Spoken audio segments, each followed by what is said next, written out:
Well, we've come to the next session here of the platform, the speakers for the platform, and I have with me Donna Brazile. She was the former chair of the Democratic Party in the United States of America, the first African-American woman to lead a presidential campaign. That was the campaign of Senator Al Gore when he contested for the presidency of the United States of America against President George Bush in the year 2000. One of the most historic, we'll put it that way, elections in America. Welcome, Donna Brazile. Hello, and thank you so much for this great opportunity to join you as you celebrate your Independence Day. I'm Donna Brazile, political strategist, former chair of the Democratic National Committee, and a political commentator with ABC News here in the United States of America. To my brothers and sisters in Nigeria, it is a great honor to spend this time with you as you celebrate your 61st independence. What a wonderful moment. Although the United States is the world's oldest, longest lived democracy, we're at an inflection point as we work towards strengthening the pillars of our democracy. Following the last presidential election where democracy itself was on the ballot, we're dealing with a dangerous headwind that has left us deeply polarized and distrustful of our governmental leaders and institutions, from those elected to represent us, including the President of the United States, to the United States Congress and the third branch of our government, the United States courts. But I'm here to tell you, just as I am certain the United States will emerge from this struggle with our democracy intact, I'm equally certain that Nigeria will emerge in this century as a model democratic country, not just for Africa, but for the entire world. So again, your independence is so important to all of us. And I am here to affirm that both our nations will enter the future with the rule of law reaffirmed, with greater citizen participation, and with the roadblocks to equality, prosperity, and growth shattered. Although there are always some appeals to divide us by religion, by region, by ethnicity, nonetheless, we are holding firm to the lessons of the Civil War here in the United States. And that is, in the words of our president from almost 150 years ago, Abraham Lincoln, who said, "There can be no appeal from the ballot to the bullet." You are no doubt familiar with the saying, "The price of liberty is internal vigilance." This is true for America, even with 234 years of self-rule, and this is also true for Nigeria. Eternal vigilance is the price every democracy must pay. If there is one thing Nigerians can do this Independence Day, it is to ensure that each citizen has an equal share in the governing of their nation. It is important that each citizen recommit deep in your heart to a government of, by, and for the people. Your motto is a motto that I cherish. Your motto is unity and faith, peace and progress. Now more than ever, it is important to empower each citizen to live true to that motto, to remember that the progress of the country is composed of each individual's success and having an equal share in their government. Now the hallmark of any democracy is the ability of the citizens to be heard, not only before Election Day, but after Election Day and beyond. Why is that so important? Because though decisions are often made by a majority, a place at the table belongs to everyone, including the minority. Everyone must be present. Everyone must be heard. And your governmental leaders must hear your voice. They must know what you need, and they must listen to the citizens. Public opinion is an ever-shifting thing. Even when there exists a majority in agreement, events and new information can change popular feelings. Everyone deserves a place at the table, not only during election season, but after election. It is important that each citizen be heard and that we honor the rights of everyone. And while the majority decisions will determine the immediate future, minority input is always important so that the policies that are enacted are respected by everyone. That's how you achieve unity. Self-government cannot exist, my friends, in the long term and in the long run if it becomes a tyranny of either the minority or the majority rule. An election is useless if the minority is locked out of having a share in the decision-making process. I know this as a Black American who have worked hard throughout the decades, following in the example of Martin Luther King and Reverend Jesse Jackson and so many others, that we had to open doors, that we had to create space, and yes, we had to give everyone a seat at the table. It's very important that we understand the role of compromise. Compromise is simply the ability of getting things done, of being able to listen to those who you might have a different opinion. But compromise is the basic duty of every citizen and of every elected leader in our societies. Of course, compromise does not apply to fundamental principles. We all have fundamental principles. But this maxim was proven when for decades in the United States, and I speak as an American who have been very active in our politics, but it is very important that we try and we work together to form that basic unity. The fundamental principles, the basic building blocks, of course, should be that we have policies that come directly from the people, not just the elected officials. The policies that govern any nation should come from the people. It should come from the desires of a people to live a better life, the desires of people to have a healthy future, and the desires of people to be educated and be part of the economic success of their country. It is a duty, my friends, of every citizen to see that the fundamental human rights are observed and supported. Upholding the rule of law is an essential civic responsibility and duty that we must all carry out. And lastly, I believe that power must be shared. It must be shared by everyone, regardless of your political identity, your political beliefs, your political affiliations, your regional alliances, your ethnic differences. For any democracy to succeed, everyone must belong. Everyone must have a seat at the table. And don't wait until you are 40 or 50 to find your seat at the table. Find it now and bring a couple of folding chairs when you get in the door, because we want everybody to participate, especially the young. Young people must understand that democracy is a verb. We have to make it work. We have to make it work for the people. So this is a very important moment as you celebrate your 61st anniversary, your 61st Independence Day.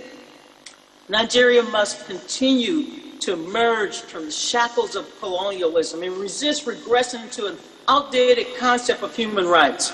Because Nigeria is the future not just of the African continent, but the future of the world.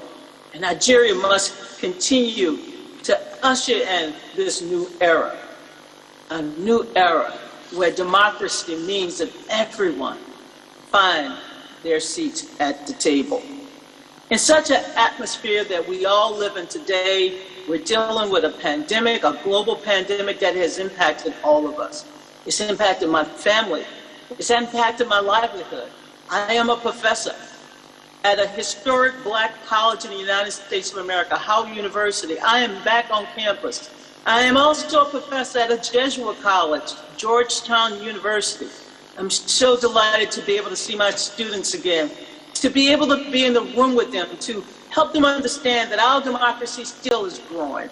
Our democracy is still in need of new blood, new energy, new vitality, and new voices. And yes, we need to make sure that women are included. Women must have a seat at the table. Everyone deserves to have a seat at the table. So I want you to remain active. I want you to get involved. I've been involved for over 50 years and I don't feel any ways tired. And as I wear your colors, I wear them out of pride that I too am an African. And to all of the Nigerian people, and to my brothers and sisters here in America who are directly from Nigeria as part of my family. We celebrate this moment with you, but we also know that this is a period of growth and opportunity. So I want it said that on this Independence Day, we were able to talk to one another, to learn from one another, and to continue to march forward toward a time in the future where we will be united as one people, because indeed we are. So I'm going to share some other theories and some other ideas so that you feel inspired the way I was inspired by Dr. King and so many others. I was inspired even after we elected Barack Obama president back in 2008 to go back out there and get people involved in the electoral process, to get new leaders to emerge. And yes, to try to fill more seats that we help to build. This is your time. And why you? Because there's no one better. And why now? Because tomorrow is not soon enough. So every citizen must find his or her place at the table. So let me start by showing you some of the ideas I have to increase the involvement of citizens in their government. It starts with believing that we need a grassroots movement. We need to mobilize the people, because after all, a democracy is about the people. And the power of grassroots mobilization cannot be overstated. It's about gathering people where they are, where they live, where they play, where they go to work, where they go to school, where they pray. The power of the grassroots is very important. So again, happy Independence Day, and let's start this slide right now. We start with what is grassroots organizing. Happy Independence Day. I got on my green and white. I feel so blessed and so honored. Grassroots organizing is that activity that allows people, no matter where they are, it doesn't matter where the people are. They could be in the urban areas, the rural area, it doesn't matter what region they're from, the northern region or the western region. But it means that you're bringing people together around a simple idea. And perhaps it's about changing something that needs changing. Often we think that grassroots organizing involves getting all of the powerful forces in society. No, but it means starting where you are, with the people that you're in contact with the resources that you have at hand, and by reaching the powerful leaders, whether they're seated right there in your own community or they're seated in the National Assembly. Grassroots organizing is the key to keeping your democracy vibrant and also of ensuring that everyone have a seat at the table. Next slide, please. So why does it matter? It matters that we're able to empower people, give people a voice, let them lift their voices up, let them say to their leaders that we want jobs, that we want economic development, that our farmers need more seeds, and that our small businesses need more capital, that our schools need more desks and technology, more computers. Grassroots movements empower people to make change happen. It's change that we can believe in, and it matters that we inspire people to grow and to help make the kind of difference. So how does it work? It works around the simple principle that you have to bring people together. that you have to give them a reason to stand up and feel the energy and the freedom to make a difference. It also requires us to have more leaders at the table, not just those who were chosen, but those who are inspired to lead. We have to harness that energy. And yes, often it requires resources to be able to communicate, to be able to get your message out, and to be able to keep people informed. Grassroots mobilization works because it allows us to go right where it all starts. Think about the grass, think about the earth, think about putting that seed in the ground and covering it with a little dirt and watering it, and what happens when it sprouts and when it grows and when it begins to bear fruit. That is what grassroots organizing is. It's allowing everyone to bear the fruit so that every citizen have the opportunity to grow. That's what we believe, and I know that's what you believe as well. The fundamental steps, these are what we call meta strategies. This is how you look at what are you trying to create. Of course, you're trying to change something. You're trying to do it as deliberate as possible, but you know that you have to talk to those that you elected. They have the power. They have the power and the resources to make change happen. You know, in my community where I live right now, we wanted more schools that were available for young people, people under 15 or 16 years of age. We wanted pre-K through 6th grade. And so we had to advocate for that change. We had to go to the elected officials. We had to make our case, and once we made our case, we were able to get it done. We now have 2 schools that are being built in our community because we wanted change. We wanted our children to stay closer to home. We didn't want them driving miles and miles away on a bus or taking a train when we could have them right in our community so that we could walk them to school and pick them up after school. We believe in nonviolence because nonviolence is the only way to create true democratic change. We saw that with Brother Gandhi in India, and of course we saw it here in the United States of America with the great civil rights movement that is still going on to this day.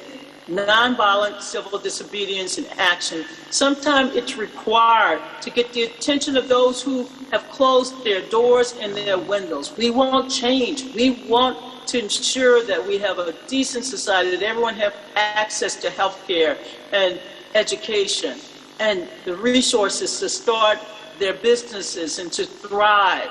Sometimes it requires us to use tactics that will enable us to get our message through. It's also important to understand that through the legal process, we can also create the kind of change that we need. Sometimes the courts decide. When politicians are unable to make up their minds or to complete a task, then you know what? The courts. And it's very important that we understand that having a legal strategy, along with a political and a message communication strategy, is vital towards having a successful social campaign, a successful mobilization campaign. Political resistance often will occur because, as you know, some politicians are entrenched. They don't want to change things. They love the way things are going on. But we have to make sure in those rare moments when our political leaders are not listening to the people, that we can find a way to open their eyes and open their hearts so that we can make the change happen. And lastly, we got to believe that everyone, every citizen, as I mentioned earlier, every citizen understands their individual power. Because without their knowledge of the power that they will not be able to have any collective action to get things done. So that's very important. We know that building your base, keeping everyone engaged, making sure that every individual believes that he or she can provide the leadership, identifying a base of people who will support your campaign, making sure that you can have conversations with civility understanding that some people will come to the table with different ideas. Some people will come to the table not understanding what's already on the menu, but it's important that you build your base. When you build your base, people are more confident in the actions that they will take and more confident that you will be able to be successful. Just because you don't win the campaign on the first go round doesn't mean that you give up. That means that you've got to go back and keep building until you have enough people on your side to carry your message forward. And I guarantee you, when the politicians and the political leaders see that you have the masses with you, they will come to the table and they will help you build your campaign. Have these conversations. Make the message plain. Make it simple. Make it so that everyone feels as though he or she can contribute to it. And yes, we want to make sure that they bring their personal stories. I mentioned, getting more schools in our community. I started my first campaign at the age of 9 because I simply wanted to see a playground in our community. So in the next slide, I'll tell you a little bit about how to build that kind of campaign. You need commitment. Of course, the leadership is important. The participation of ordinary citizens, the awareness of why it's important. And yes, to have the resources and the interests of everyone allows you to achieve your goal because you're bringing people into the process. And you want to make sure that they're aware of why it's important to have this campaign, to have this mobilization, to have citizens able to engage with their elected leaders. Do not be afraid. Their title is the honorable. Your title is the citizen, which means you have the power. Remember, there are more citizens than elected leaders. There are more people that you can mobilize. There's a big base that you can build, but you've got to understand there's a pyramid. There's a way in which you go after it, to build power, to mobilize people, to ensure that these institutions, these organizations are being held accountable. The pyramid of engagement is so very important. And what are some of the best practices? Of course, as I mentioned, keep it simple. Inspire people to change.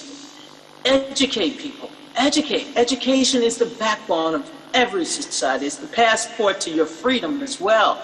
Make sure that you assign meaningful tasks like passing out pamphlets or making phone calls or sending out text messages. That's very, very important. Tell your story. Your story is key.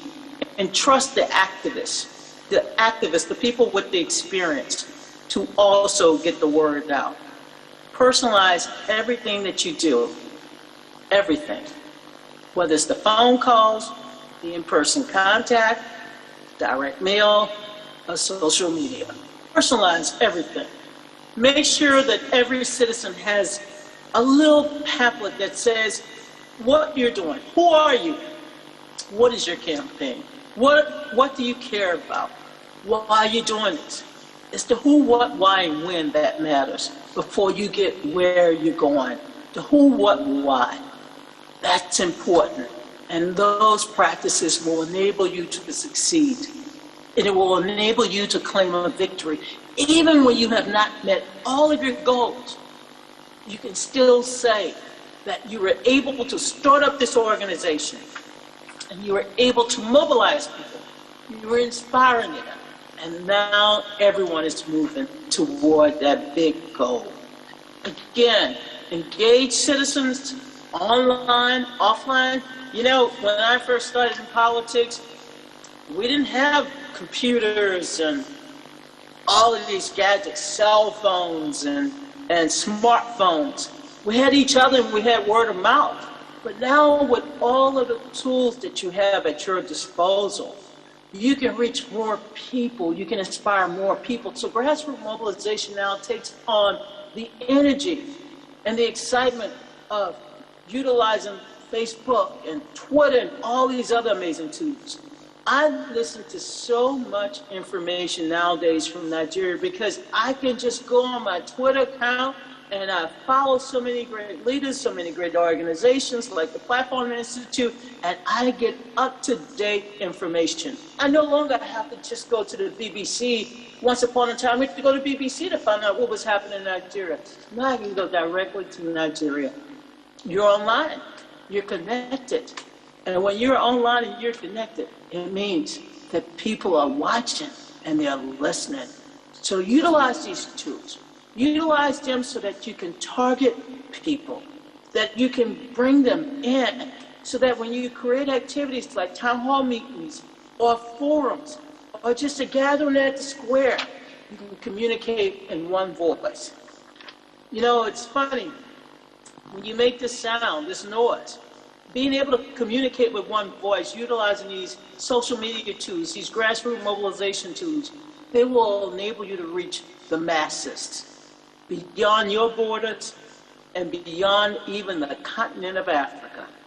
You will be able to reach people where they are, no matter what town, what region, what nation, what continent, because we're now all connected.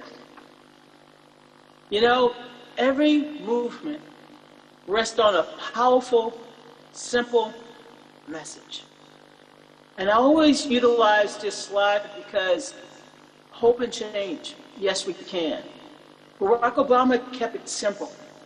It wasn't, yes, he was handsome. Yeah, he was young, he was dynamic. But you know what? He also had a message of hope. Hope in its most powerful sense. He understood that we could change the world, that we had the power to change the world. Today, over 20 million Americans have health care because that young man got up one day and decided that he would run for president to help save his country and to help improve the lives of every American, including those who did not have health care. The richest nation on the planet, some would say, and you mean they had no health care? Well, Barack Obama took that message to the masses. He mobilized them using grassroots tactics. He engaged people, and they were inspired to act. So keep it simple. You can reach the masses. You can mobilize people, but make sure that you talk to them in a language that they understand, that transform them from their individual or personal seat to one that they feel as though they're at the table with everybody, because that's what President Barack Obama did. He connected us. He connected us, and he made us feel as one people. So I want to reiterate in the next slide some of the tips for effective grassroots mobilization. And it starts with communicating with people. Communication, you keep hearing me say, you know, you have to motivate, you have to inspire, you have to bring people in. Essentially, you got to talk to people. I know we have all of these tools. I know we want to just text someone or just send a little message. But you got to make sure that people understand it. They feel it in their heart. Whether it's building a playground or expanding the number of schools, you have to make sure that you can come up with a campaign. And people need to understand it. Hope and change. Educate the masses. You want to make sure that people can communicate what you're trying to do in simple language. Don't complicate it. Keep it simple. Creative advertising is so important because nowadays my students at Georgetown and Howard, they can put anything in a video message within 15 seconds. So use all of this creative advertising, because sometimes you got to grab people. I mean, people are busy. They're working, they're taking care of their families, they're going to school, they're trying to make sure they get them to church on time.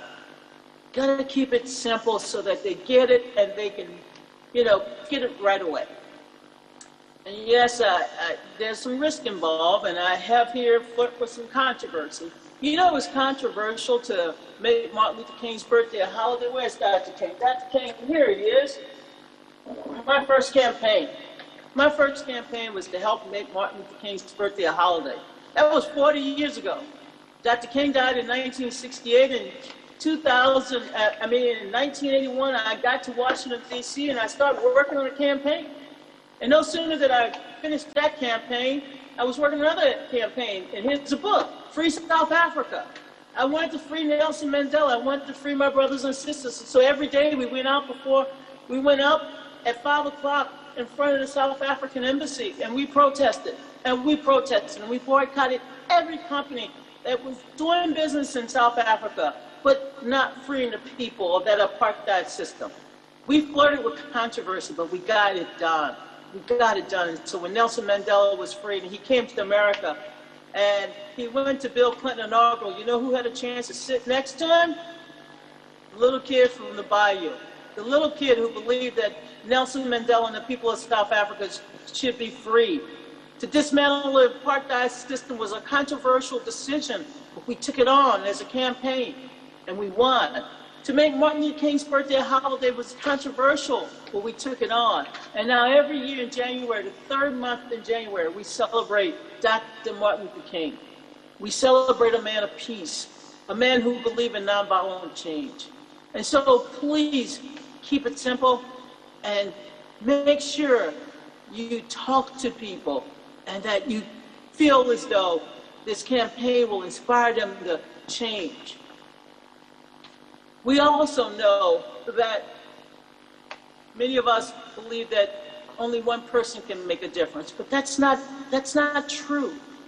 We need to make sure that one person can get many other people involved. One person can inspire a generation to change. One person can inspire a community to change. One person can inspire their family or their country, their elected officials.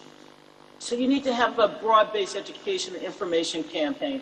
And especially now when there's so much going on with social media, so much disinformation, you gotta make sure that you can talk to the media, talk to individuals, have events, have trainings, have the whole, what we call the entire class of tactics to get people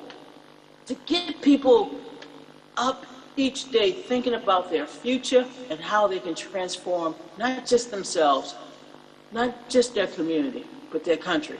So one individual can influence many, many people. So we will need as many people as possible to understand that. And yes, you're going to have to believe that, but you can't do it alone. You're going to need a lot of people. Person to person, one to one, that's the best way to communicate. It's the best way. You know, in the political realm that I've worked in and helping to elect presidents, and just recently, as you all know, Kamala Harris being our first female vice president. Her parents are immigrants. Her dad was born in Jamaica, her mom in India. I mean, we went out, we knocked on doors, and we talked about this daughter of immigrants, along with our president, a good, solid working man. And we talked about the importance of putting them in elected office. So important to have direct conversations with your family, with your friends, with people in your community, because they get it. Direct communication with targeted audiences. This is how you organize people. This is how you mobilize people. This is how campaigns work, not just in the United States, but this is how campaign works in a democracy. You have to get people involved, and you have to recruit volunteers. Volunteers are very important because volunteers will take your message where you often forget that people reside or work. Volunteers are important. And let me start concluding because I know you have some wonderful questions. The types of grassroots organizations. I like the structures to be very, some of them can be formal. I like informal structures as well. There are many types of grassroots organizations. There are many ways that citizens can influence the electoral process. Citizens can influence their governmental leaders. Citizens can, enforce the kind of change that they wish to see in their neighborhoods. But it requires, as I mentioned, grassroots organizations that will take on the challenges, that will take on the responsibilities of educating people, of making sure that you have a mobilization strategy and a communication strategy. These organizations are vital. And these organizations sometimes have members, and those members will become, as you know, part of that big army of activists who will do the work. to get the job done, or to meet the challenges, or to build that playground, or to increase the number of schools. So local organizations, sometimes it's multi-issue organizations, sometimes it's large organizations, but grassroots organizations comes in all shapes, sizes, variety, and they're essential. They're an essential component in how you keep change moving, growing, but also how you influence and talk to your elected leaders. They want to know who's behind you. It's not just Donna talking to you, the pastor talking to you, but there's a grassroots behind you. There are ordinary citizens behind you. And finally, raising resources. You know, sometimes you got to have a strong plan. You got to have resources. You got to have not just financial resources, but human resources. And making sure that you have the essential components. Once you speak up, once you're ready to mobilize people, you got to make sure you have resources. After all, sometimes when you need paper, when you need posters, when you need graphic materials like, you know, big signage with faces and video content, all of this require resources. And so don't forget to make this part of your strategy when you're speaking up, when you're organizing town halls, when you want to influence elections, when you want to influence political leaders once they're elected, when you want to hold people accountable, you will need grassroots organizing, but also resources for that grassroots organization, because everybody wants to have something that they can hold on to, something that they can share, something that they can leave behind. Like if I'm talking to my elected leaders in the National Assembly or in the United States Congress here where I'm at, I want to leave them something. I want to leave a piece of paper. Here's where we stand. Here's who's behind this campaign. Here are the organizations that will follow up after I come back to talk to you. You want to help change minds. You want to inspire people to change. And you want to keep them with you as you develop this outreach. So having those resources will be vital. And finally, building a successful campaign. A successful campaign, how do you know when you're successful? Especially when you're trying to communicate the importance of the issues, when you're trying to train and activate more people to come into the conversation, more and more people to go downtown or go to the town hall meeting of the city square. You want to make sure that you have not only everything pulled together, your pamphlets, your social media messaging. You want to make sure that you have trained and activated your followers so that they can follow up. Follow up is key. It's key. It's key. I cannot stress how important it is. It's one thing to raise your hand and say, I want to talk to my leaders. But you also want to have your leaders remember what you came and what you asked of him or her. You want your leaders to know why you are organizing the masses of people. You want your leaders to understand the issues. So make sure you have a comprehensive program that combines one-to-many and one-to-one. One-to-many meaning you want to broaden your outreach, include more people in the room, but you also want to be able to communicate one-to-one with your political leaders. This will not only advance your issues, but this will allow you to be heard.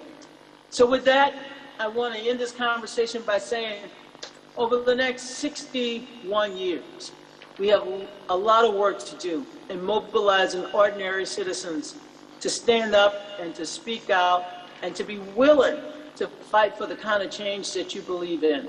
I know you can do it. I've seen so much over the last 61 years in your growth as a nation and your ability to transform your government into one that will speak for you and listen to you. And this is the time to make sure that you bring more people into the room so that we elect people that will listen and will be representative of your views. That is what a democracy is all about. And that is really what Independence Day was about. over 61 years ago. So with that, I would like your questions and any other comments you would like to give, have me address about grassroots mobilization and why it's so important and vital that we not only lobby our leaders, but we also help them to create the change that we wish to see. Thank you so much. Questions, please. All right, Donna, that was a very powerful session. Very powerful session. Very. I want to ask a few questions. First of all, the last time we had a conversation along these lines, I asked you what was the biggest hindrance to grassroots mobilization, and I think you mentioned apathy. So what I want to ask is, people, for example, in this country, well, not everybody, but some people have a sense that we've done everything we think we can do, and things are not changing as fast as we want them to change. How do people overcome that? Because you talked about struggles you did for 60 years, for 40 years. How do you overcome that apathy among people? You have to go back to the people. Every day of my life, I go back to the same people that I say, get out and vote. I say, you voted for change. It's not happening because you stopped acting as if the change is needed. You know, often after an election is over with, we go home and we go, oh, it's time to nap. It's not time to nap. It's time to remind the leaders what you voted for. We wanted a new playground. We wanted more schools. We want our small businesses to thrive. We want to make sure that our healthcare system works for everyone, not just the wealthy and the well-off. And so whatever, if the political leaders are out there saying that we're going to create jobs, then go back 2 weeks later and say, have you started creating the jobs? Because I have a theory that if you don't continue to hold our leaders accountable, they will go to sleep and then the masses go to sleep. So you got to keep active. Our job is never done. We got to keep work. They say in the Bible, faith without work is nothing. You got to keep working. Got to keep working. You got to keep mobilizing people, keep organizing people. When Joe Biden and Kamala Harris went into the White House, which by the way is 3 miles from my house, I went knocking on the door because I want to remind them what they fought for. They said they wanted to build back better, build back stronger, so that our communities don't crumble in between elections, so that our schools don't disappear in between elections, so that our people don't lose their jobs and their health care in between elections. So if you want things to happen, you got to make it happen, and you got to continue to mobilize people. Here's what I tell people. After Election Day, you should start recruiting more people. Hey, we just won. We just won this election. We've got one next week. We got another election the next year. 4 years from now, we got another election. So I need you on the board right now. Because remember, some people after elections go home and say, I'm done, I won. But some people go back to work. It's important that you go back to work. We live in a participatory democracy. If you don't participate, then it won't happen. Because there's nobody to knock on the door. You got to keep knocking. You got to use, I was looking for it. You got to use all these wonderful little tools that we have now. And just send a little note. Dear Jane, dear John, okay? I'm still here. I still want a playground. I still want a school. And you know what I'm gonna do tonight when I walk I have a small dog, and she likes to go walking in the neighborhood. I noticed the other night when we were walking right as the sun was setting, that there were 3 lights in my neighborhood. 3 very strategic lights. On one corner, around the block, and 1, 2, I'm going to write my elected official today and say, that light on the corner is not working. The light in the alley is not working. And the light 2 blocks. Now, you have to make sure that you advocate for the change you want to see. And if I don't do it, who's going to do it? It's always about you. It's about me wanting change. I want change, and I'm going to fight for it. All right. Second question I want to ask you is this. You belong to a political party, and I also recall that President Barack Obama was a community organizer. He got to a point where he joined active politics. So the question I want to ask is, do you think, or how important is it to belong to one or at least some major political force and to try to drive change from within political platforms? I have strong beliefs. I'm a Christian woman, but I have strong beliefs. And there are some things that I can accomplish by going to church, and there are other things I can accomplish by joining a political party. And so I do both. I go to church for my spiritual nutrition and health, and I join the political party for my, what I call my political ambitions. And so you can do both. Barack Obama started as a community organizer because he saw the need to get things done right where people live. And it's important that we remain active in our community organizations, in our churches, in our associations, and you can also join a party. My political identity is not that of a Democrat. My political identity is that of a Christian woman who wants to see a country that takes care of everybody. I'm about compassion and taking care of the needy. I want the homeless population in Washington, D.C. and across the country to know that I'm fighting for them to get decent and affordable housing, that I'm fighting for people to have health care. So that's not based on my political affiliation. That is based on who I am as a human being. And so you can be involved in politics and still have your other avocation or your other affiliations. For me, it comes from my direct involvement in the civil rights movement. And you know the backbone of the civil rights movement was the black church. The black church was the backbone. And the black church still provides me with my nutrition to fight, to stand up against inequality and injustice. The black church had me recently stand up for my brothers and sisters from Haiti who came to the border of America. And we said, no, not on our watch would you treat the Haitian people with any disrespect. They're human beings, they're God's children. My president is Democratic. I'm a Democrat, but you don't treat the Haitian people as if they're not human beings. So, yes, it's important that you join a political party, but you retain your voice, you retain your sense of dignity, and you retain your sense of justice and equality. That's my view, sir, and I'm glad I stood up for the Haitian people. They're my people, they're my people. My brothers and sisters are from Nigeria. You're my people. We're all one people. We're God's children, and never forget that. All right, I got some questions from some people. I just want to ask them quickly. This person says Nigerians are known to be very intelligent and vibrant, but this is what the person says, but we have mostly people who participate in the political process and determine leaders, all right, not to be part of the intellectuals or the elites. He says elections are in 2 years. In your opinion, what are we, in inverted commas, the intelligent people, missing?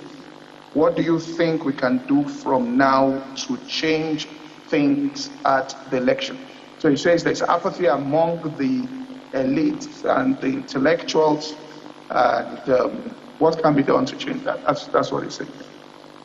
Well, Pastor, we didn't talk about this my first time, but my first boyfriend when I went to LSU Ben Muhammad was from Nigeria, and he was an engineer major. I was a psychology major, and he told me that I could be an industrial psychology. I needed to do more math. So I want to thank Ben, wherever he is today, for instilling in me this notion that I could be an engineer. And although I got involved in politics, it was his brilliance. He was a brilliant brother. And I don't know where he is today. I haven't kept up with all of his work because he started working for Shell, and he had a job at Exxon at one point, and I'm like, oh my God, I mean, you're going everywhere. Yes, I can tell you that in many cities across this country, it is the Nigerian Connection that has made the Black community thrive. Nigerians who have studied here, some who have not returned home, who are making America, quote unquote, more prosperous. So we know that you have the capacity. We know that you have the brilliance. We know that you have the people. There's no reason for the apathy. We need to encourage some of these young men and women who come and study in America to go back home and run for office. And we can encourage those who are staying in Nigeria, going to the university there, to begin to think about themselves as public servants. Public servants. Servant leadership is perhaps one of the least known type of leaders, but servant leaders are those who will serve the community, those who will act with compassion, those who will treat people with respect and have policies that uplift people. So I think that Nigeria, personally, as someone who has been in Nigeria, someone who has dated a Nigerian, and I don't think I've ever told anybody in my life, my first boyfriend in college, he wasn't my last, but he was my first. I can tell you this much. Nigerian people, Adesu, who I hired when I opened up Brazile and Associates, she was from Nigeria. And she helped me to create an organization, a small business that is still thriving today with employees and people across this country. So no one can tell me that Nigerians are not smart, Nigerians are not creative, Nigerians are not intellectually, prepared to design the future. When I said early on that Nigeria will not just lead the African continent, but will help lead in the world. Look at the reason. I love Nigeria. I can spend all day talking about Nigeria. I have been to Africa 8 times, and yet it was that one visit to Nigeria that I said the possibilities are unlimited. But we have to inspire the people to act. And we have to make sure that our elected leaders are accountable to the people, because that's where they get their power from. You get your power from the people. And we have to leverage our power in all sectors of society to ensure that every child has a head start and a healthy start, but that we can also bring about the change that we need with servant leadership by getting more people into the political process. All right, I've asked 3 more questions. First one is, what do you think, what do you think is the real major thing that makes a government or a politician who is reluctant to do something decide and make that shift that we are going to do it? What really causes that tipping point? Does he see something, or do they see something what really makes them make that shift? I think there are 2 forces in this universe, and one is love and one is fear. If you love something, I think you grow. I love gardening, and if you came to my house tonight, you would be able to have fresh okra, fresh tomatoes, and fresh peppers. Now, where did that come from? It comes from my love of the earth. It comes from my grandparents and their grandparents and their grandparents. So it comes from naturally being an African. I love the earth.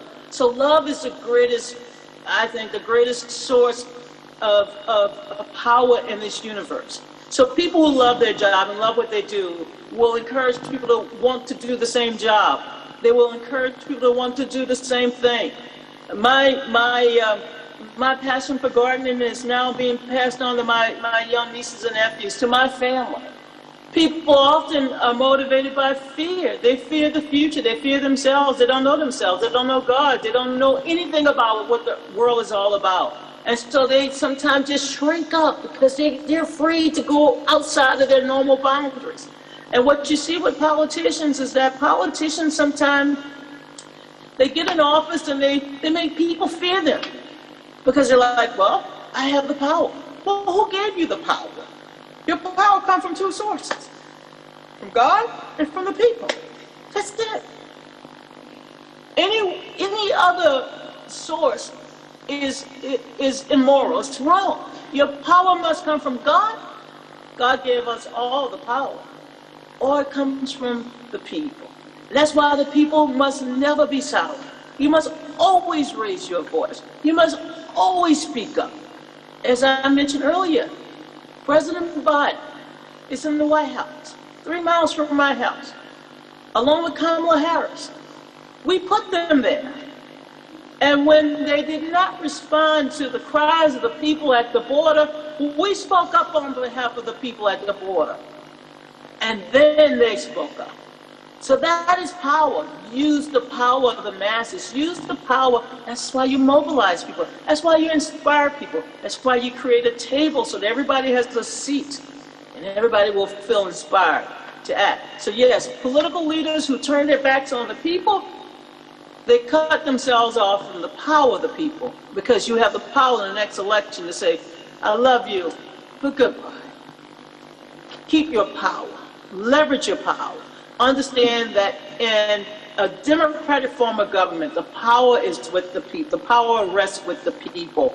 We, the powerful. And when people do not vote, they essentially give up their power. If you give up your power, then what other source do you have? As I mentioned, the power of the people and the power of God. And we know the power of God. We ain't playing, I'm not playing with it.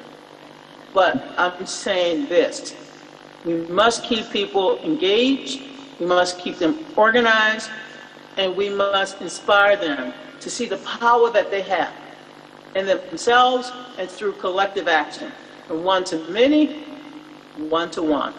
As I said in my presentation, one to many or one to one. That's the power we have.